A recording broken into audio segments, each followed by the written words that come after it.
I'm Liz Warren, and I'm the director of the Storytelling Institute at South Mountain Community College in Phoenix. One of my favorite stories of all time is the story of the Grail, from the tradition of stories set in the world of King Arthur.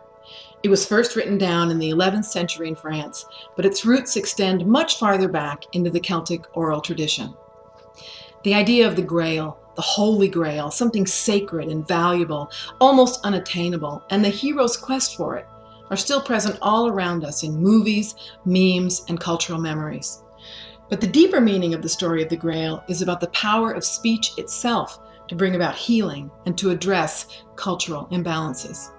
When it was first written down in the Middle Ages, the storytellers knew that the violent masculinity of the time was out of balance and had created a wasteland, a literal wasteland where nothing grew and nothing lived. The story tells us that the hero's job was to address and even remedy that imbalance by speaking with courage and compassion. Imagine that.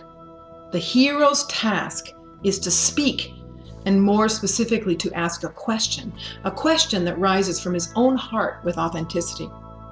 The most beautiful scene in the story to my mind is at the very end, when the hero, after many failures, many years of fruitless fighting, and a great struggle to understand what he is being asked to do, finally makes his way back to the castle of the wounded king, who is in fact his uncle. When he sees his uncle, he rushes over to him, and the questions come tumbling out. "Uncle, what is wrong? What ails you? How can you be helped? What can I do to help?" Now, when he had finished pouring those questions out of his broken, open heart, he saw the color return back into his uncle's face. As if he had been lifted by angels, his uncle rose up and stood and took a full breath. It was like seeing the breath come back into the world. They turned to the window, and where that waste forest had been, it was like a tidal wave of green cascading through the land as dead and broken trees leafed out and flowered.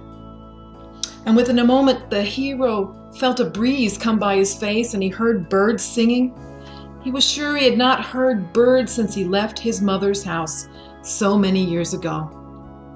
Suddenly, he was aware that right next to him, at the window, there was the old crone goddess who had given him his heroic task of speaking in the first place.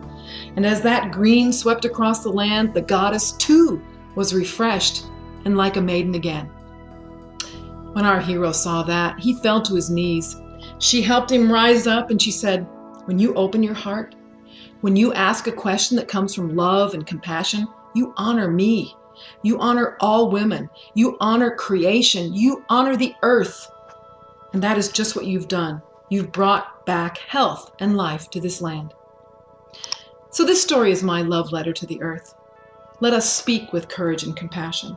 Let us ask the healing questions. Let us honor the life that the earth provides us.